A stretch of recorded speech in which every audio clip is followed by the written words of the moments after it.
Assalamualaikum warahmatullahi wabarakatuh. Alhamdulillah, assalatu wassalamu ala rasulillah wa ala alihi wa sahbihi wa mawalah.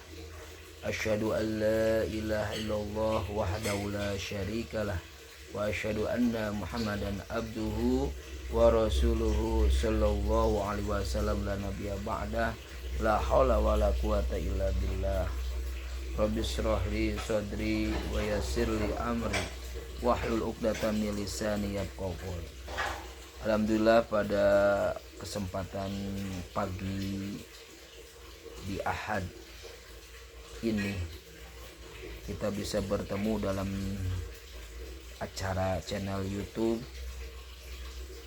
yang insya Allah pada kesempatan kali ini masih berbicara mengenai nasihat dari guru kita, yaitu Syekh Abdul Qadir Al-Jailani. Salawat serta salam semoga terlimpah kepada junjungan alam habibana nabiyana Muhammad sallallahu alaihi wasallam. Tak lupa kepada keluarganya, pada para sahabat, para tabi'in, pengikut tabi'in, para syuhada, para solihin, sampai ke kita semuanya. Mudah-mudahan kita termasuk umat Nabi Muhammad sallallahu alaihi wasallam yang mendapatkan syafaatul udma di yaumil qiyamah. Pada kesempatan kali ini para hadirin, izinkanlah saya menyampaikan apa yang disampaikan oleh guru kita dalam kitabnya, yaitu pada tema kali ini adalah mengenai majelis satu, yaitu mengenai tidak boleh menentang takdir Allah Subhanahu wa taala. Majelis satu temanya adalah tidak boleh menentang takdir Allah Subhanahu wa taala. Ini disampaikan oleh beliau, guru kita Syekh Abdul Qadir Al-Jailani, yaitu pada Ahad pagi 3 Syawal 545 Hijriah.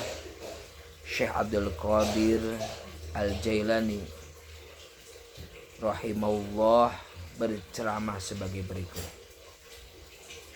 Beliau mengatakan, menentang al-haq azza wa jalla atas takdir yang telah ditentukannya berarti kematian agama, kematian tauhid, bahkan kematian tawakal dan keikhlasan.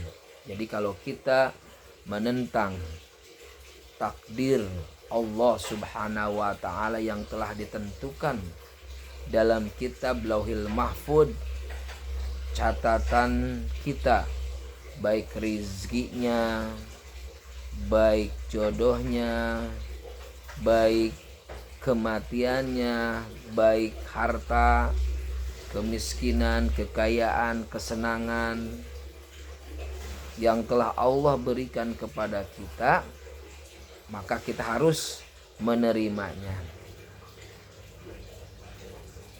Kalau kita tidak mau menerimanya, maka di sana akan lahirlah kematian agama. Kematian agama ini artinya agamanya mati. Tidak ada rasa cinta lagi terhadap Islam. Tidak semangat lagi melakukan ibadah. Tidak semangat lagi melakukan hal-hal kebaikan. Tidak semangat lagi untuk mensyiarkan agama Allah Subhanahu wa taala. Karena apa? Karena mereka kebanyakan tidak menerima takdir Allah Subhanahu wa taala. Selanjutnya kematian tauhid. Orang yang menentang takdir Allah menurut beliau adalah akan matinya tauhid. Bukan bersandar kepada Allah Subhanahu wa taala, mereka akan bersandar kepada dunia, mereka akan bersandar kepada jabatan, mereka akan bersandar kepada manusia. Padahal ketika apapun, dalam keadaan apapun, tetap kita harus bersandar kepada Allah Subhanahu wa taala. Kemudian beliau mengatakan kematian tawakal dan keikhlasan. Tawakal artinya menggantungkan diri kepada Allah Subhanahu wa taala, tidak menggantungkan kepada siapapun, kepada apapun. Maka tawakal ini kita semata-mata menggantungkan kepada Allah Subhanahu wa taala. Kemudian kematian keikhlasan. Jadi orang-orang yang tidak mengakui, tidak menerima takdir, bahkan menentang takdir, maka akan hilang keikhlasan. Keikhlasan karena Allah Subhanahu wa taala. Apapun, kalau ikhlas itu apapun yang kita lakukan bukan berdasarkan makhluk, bukan berdasarkan siapa-siapa, bukan berdasar itu semata-mata karena Allah. Kalau ibadah karena Allah, kalau melakukan karena Allah, bekerja karena Allah Subhanahu wa taala, maka ketika kita melakukan keikhlasan, maka ringan apa yang kita lakukan. Sebaliknya, orang yang menerima takdir dari Allah Subhanahu wa taala yang telah Allah tentukan, maka akan hidup agamanya, maka akan hidup tauhidnya, maka akan hidup tawakal dan keikhlasannya. Nah, itulah salah satu yang disampaikan, tidak boleh kita menentang takdir Allah. Miskin, kaya, kesedihan, kesenangan, sakit, sehat. Ya, kemudian bentuk kita, ada takdir itu kan ada dua, ada takdir mubrom, ada takdir mu'allaq. Takdir mubrom itu adalah takdir yang tidak bisa dirubah. Kalau mu'allaq itu bisa dirubah, yaitu dengan ikhtiar dan doa. Nah, itulah salah satu, kita tidak boleh menentang takdir Allah Subhanahu wa taala. Maka di sini kata beliau, hati orang mukmin tidak mengenal kata mengapa dan bagaimana. Hati seorang mukmin tidak mengenal kata mengapa dan bagaimana. Jadi hati seorang mukmin akan menerima apa yang Allah berikan, takdir yang Allah berikan, maka hatinya seorang mukmin akan menerima mengapa dan bagaimana.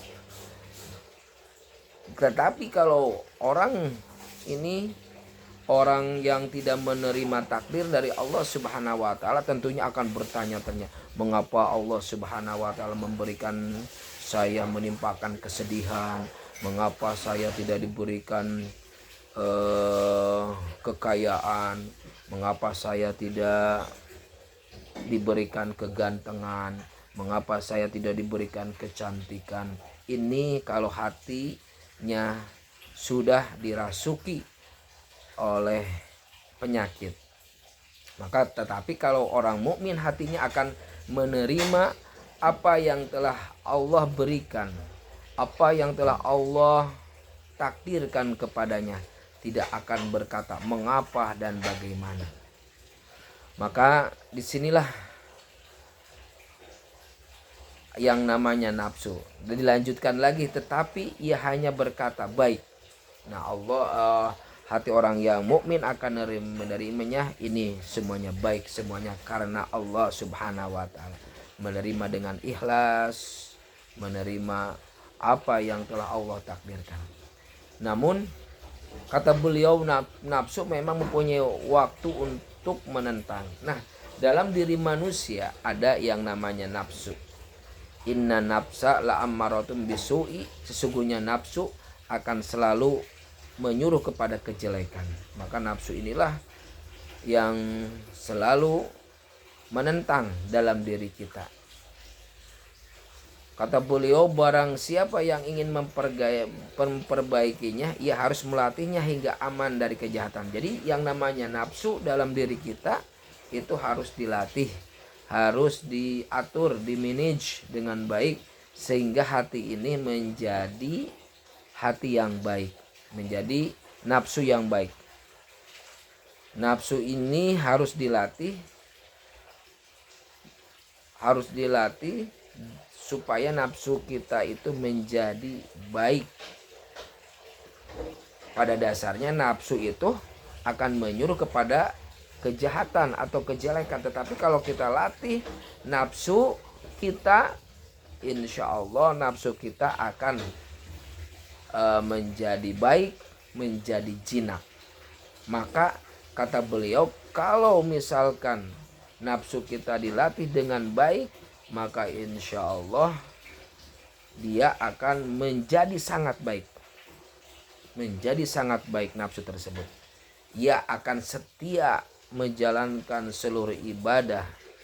Akan setia, yang nafsu ini akan selalu menjalankan ibadah kepada Allah Subhanahu wa ta'ala. Sebab yang namanya manusia, tugasnya adalah di dunia ini tidak lain adalah wa ma khalaqtul jinna wal insa illa liya'budun. Dan aku tidak ciptakan jin dan manusia kecuali untuk ibadah kepada Allah Subhanahu wa ta'ala.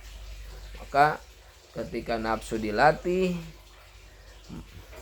dia akan menerima takdir, akan selalu menjalankan seluruh ibadah apa yang telah Allah berikan kepadanya, perintahkan kepadanya, maka dia akan selalu melakukannya, mentaati perintahnya, dan akan meninggalkan semua kemaksiatan kalau misalkan nafsunya dilatih.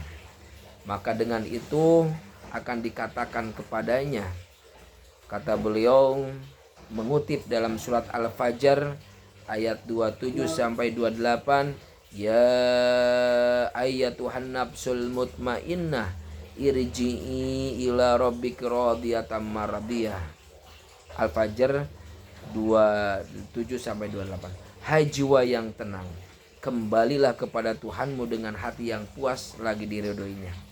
Di sini ketika nafsu sudah dilatih, maka nafsu ini atau jiwa akan tenang.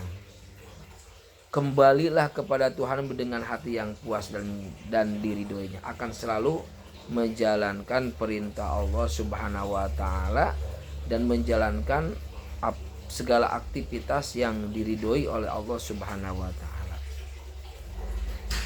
Nah, nafsu ini, pada diri kita telah tenang, hilanglah kejahatannya, kata beliau, dan tidak berhubungan dengan makhluk. Jadi ketika nafsunya tenang, namanya nafsul mutmainnah, maka akan selalu menggantungkan diri kepada Allah, tidak akan menggantungkan diri kepada selain Allah.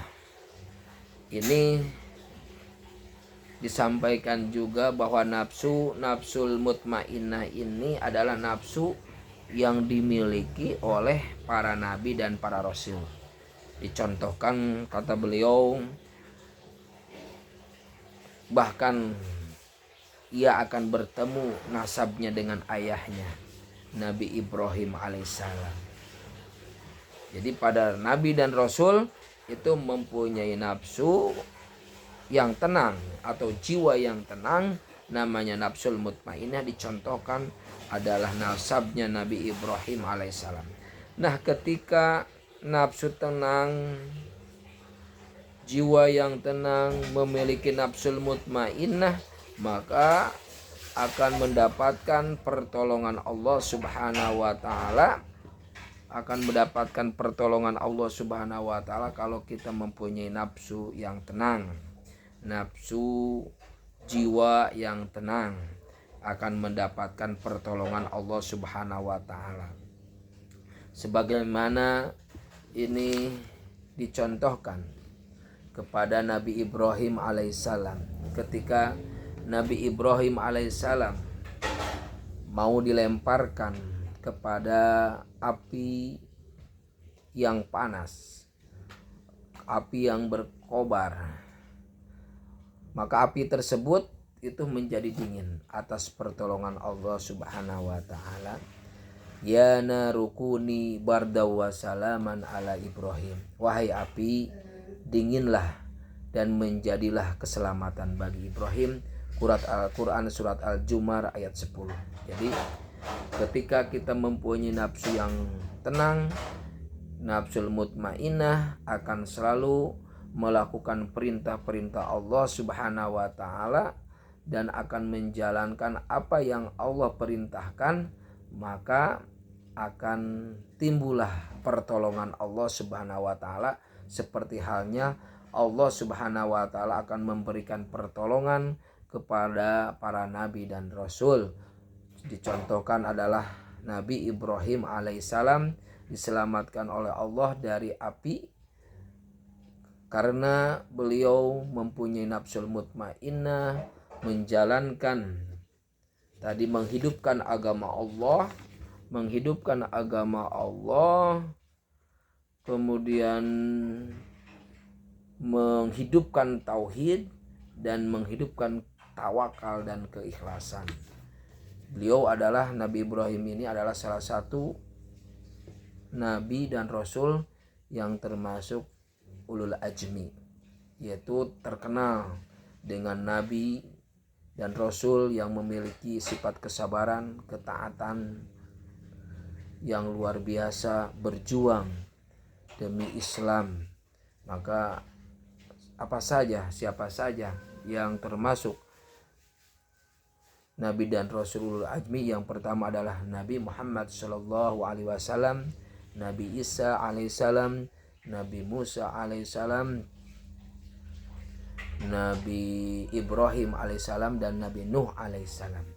Nah, itulah mengenai majelis yang pertama, yaitu tidak boleh menentang takdir Allah Subhanahu wa taala yang telah diberikan kepada kita.